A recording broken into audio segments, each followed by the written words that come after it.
Hello everyone, Jai Hind and welcome to the platform of Study IQ, IAS and English. And in today's session, I'll be discussing about a CAG report that had been tabled in Jammu Kashmir and that pertains to the wetland crisis that is there in Jammu and Kashmir. This CAG report, that is number 4 of 2026, had been tabled in Assembly in March-April 2026, and it scrutinizes the lake management from 1967 to 2020. It reveals that there has been disappearance or shrinkage of 74% of the surveyed lakes, that is 518 out of total 697 lakes that are there, and warns of the looming ecological disaster as well as heightened flood risk because of the same. Now, when it comes to Jammu and Kashmir, there are the lakes which are the thermal and hydrological insurance of the valley. All right, they are when it comes to these lakes, they absorb the flood risk and therefore they are very important for the complete ecology of Jammu and Kashmir. At the same time, historically, they had been community managed nags as well as the flood control wetlands which were there. Now, when it comes to 1960s, so after 1960s, there had been a drastic shift in the history of the lake management, and what happened was that there was a rapid urbanization that happened in the state along with the land use change, and that have changed the complete dynamics of these lakes in Jammu and Kashmir.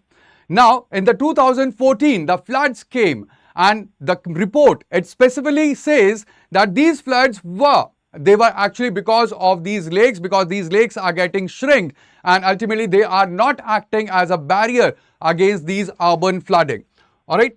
Now, when it comes to the total data that is in the report, so there are total lakes which has vanished. They are total 315. In Jammu, they are 259, and in Kashmir, they are in total 56.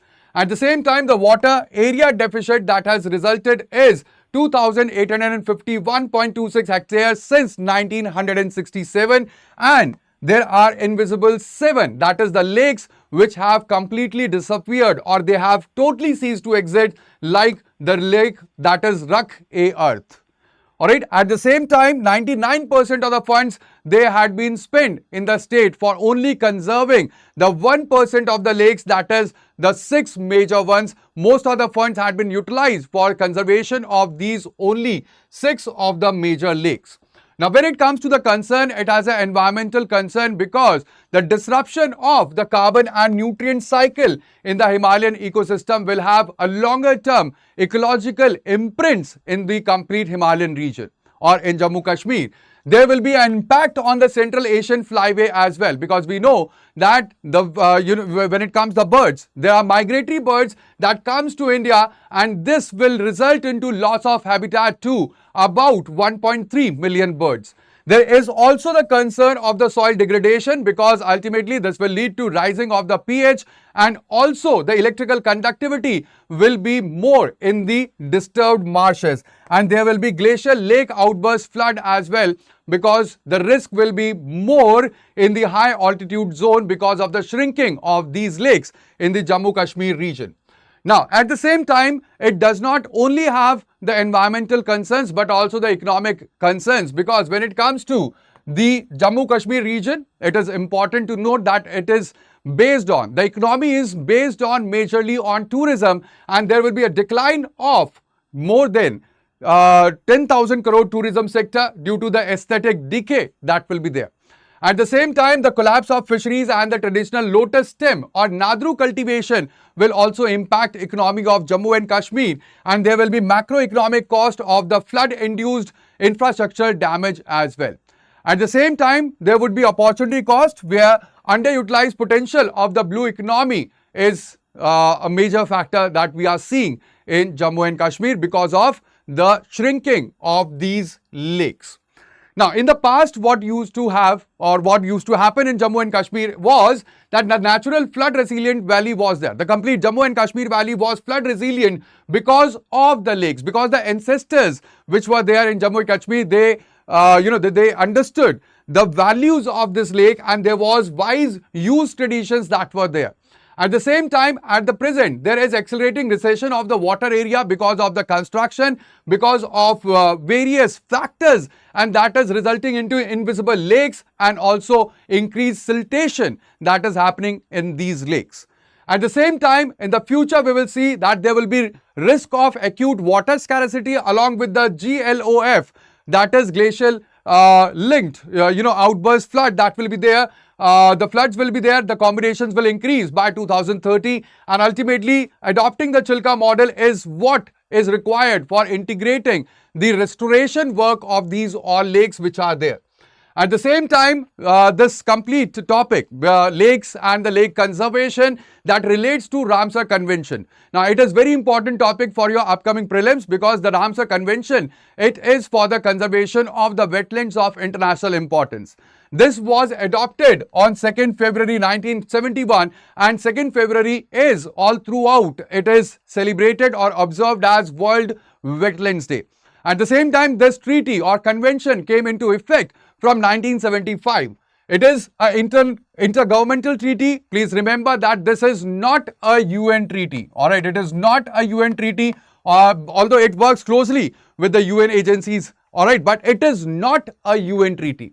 At the same time, the core mission is to conserve and the wise use of all the wetlands of the international importance, and there are total 170 nations which are contracting parties. The first of the Ramsar site in the world was Cobourg Peninsula in Australia, that was designated in 1974, and the first sites of India were Chilka Lake in Odisha and Kolyadev National Park, that is located in Rajasthan. The latest addition to the Ramsar sites in India is, we have total 98 sites. We have Chari Dhand, that is in Gujarat, and also Patna Bird Sanctuary in Uttar Pradesh. They were added recently in 2026 itself. And that is why I am saying this topic is very, very important, Ramsar Convention, and there is high probability that the question will be there in your prelims examination this year. There are certain threatened sites which are mentioned in the Montreux record. Alright, and in India we have two threatened sites, that is Kolyadev National Park, which is in Rajasthan. Along with this, we have Loktak Lake, that is located in Manipur. And Loktak Lake is one of the favorite topic of UPSC, and most of the time, many times, the question had been asked related to Loktak Lake, Kebul Lamjau National Park, and even the Phumdis, that is the floating, islands which are there in the Loktak Lake. So again, it is important to note there. Alright, so these are the important Ramsar sites that you can see, alright, on the screen. Now, this is the Central Asian Flyway, and you can see that it overlaps with India. Alright, there is a complete Central Asian Flyway for the migratory birds. Now, what are the issues and challenges in front of us? The first thing is the encroachment. When it comes to the lake beds, they are treated as wasteland for the real estate, and that is why there is construction activity that happens, and again, this is a major challenge that we face. At the same time, when it comes to the sewage, 465 million liters of the untreated sewage, it enters into the city water daily, and that is drained into these lakes. At the same time, deforestation in the catchment areas that leads to lake filling with the silt and the sand, that leads to siltation, and slowly these lakes, they become shallow and then they become invisible. And also there is lack of baseline data and scientific advocism that leads to challenge while conserving and preserving these different lakes. Now, when it comes to the administration, we have seen that there is a fragmented administration whereby the core focus of the revenue and agriculture departments is over the land monetization, crop expansion and the conversion of these lake beds into the fallow land, and they ignore the aquatic hydrology entirely. At the same time, when it comes to the forest department, they have failed to identify the eligible water bodies that are or that have to be preserved for Ministry of Environment, Forest and Climate Change funding schemes. And the focus remains only on the territorial and the terrestrial flora and fauna.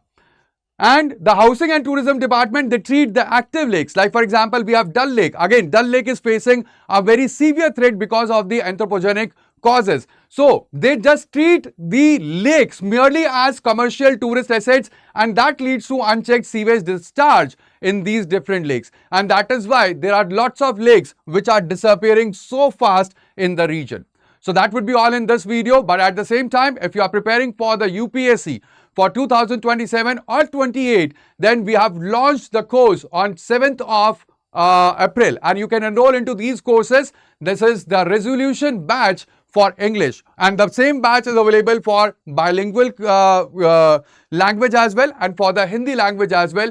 You can use my code, that is BRS Live. You can use this code for the maximum discount for both the batches that are there for 2027 and for 2028 as well. So that would be all. Thank you very much guys for joining me over here. Thank you. Bye-bye. Take care. Jai Hind. And do not forget to like the video, share this video with your friends which are preparing for the civil services, and also subscribe to our channel for more such future updates. Thank you. Bye-bye. Take care and Jai Hind. Thank you.